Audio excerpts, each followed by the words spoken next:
రోజు ఎన్టీ రామారావుని సర్వనాశనం చేయటమే కాదు, జూనియర్ ఎన్టీఆర్ 2009 ఎన్నికల్లో తిప్పుకున్నాడు. యాక్సిడెంట్ అయి ప్రాణం బాగుపడుతున్నటువంటి పరిస్థితిలోకి వచ్చాడు. అతను కొడుకు పప్పుగాడు, ఈ తుప్పుగాడు కొడుకు పప్పుగాడు ఉన్నాడు లోకేష్. వాడికి తా అంటే తందానా అంటాడు. వాడికి పుట్టినరోజుకి చావుకి కూడా తేడా తెలవనటువంటి పనికిరానటువంటి వెధవ వాడు. వాడిని తీసుకొచ్చి ఆ తెలుగుదేశం పార్టీకి ముఖ్యమంత్రిని చేయాలి, అధ్యక్షుడిని చేయాలని చెప్పి ఆ ఎన్టీఆర్ జూనియర్ ఎన్టీఆర్ చెన్నాని మీద అనేక కుట్రలు చేసి అతన్ని అనేక రకాలుగా ఇబ్బంది పెట్టేటువంటి పరిస్థితి ఉంటుంది.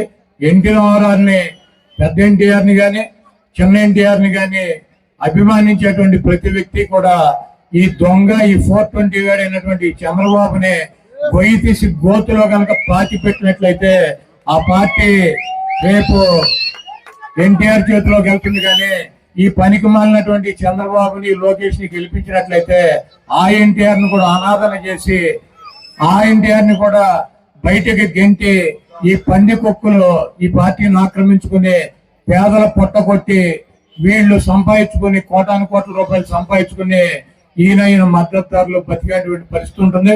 కాబట్టి ఎన్టీ రామారావుని నిర్మాణించేటువంటి ఎన్టీఆర్ అభిమానులు కావచ్చు, రాజశేఖర రెడ్డి గారిని నిర్మాణించేటువంటి రాజశేఖర రెడ్డి గారి అభిమానులు కావచ్చు, గౌతులచ్చన్న గారు చూపించినటువంటి మార్గంలో నడిచేటువంటి వ్యక్తులు కావచ్చు, డాక్టర్ బిఆర్ అంబేద్కర్ గారు చూపించినటువంటి ఆయన చూపించినటువంటి దారిలో నడిచేటువంటి జగన్మోహన్ రెడ్డి గారికి మనందరం కూడా మద్దతు ఇవ్వాల్సినటువంటి అవసరం ఉంది.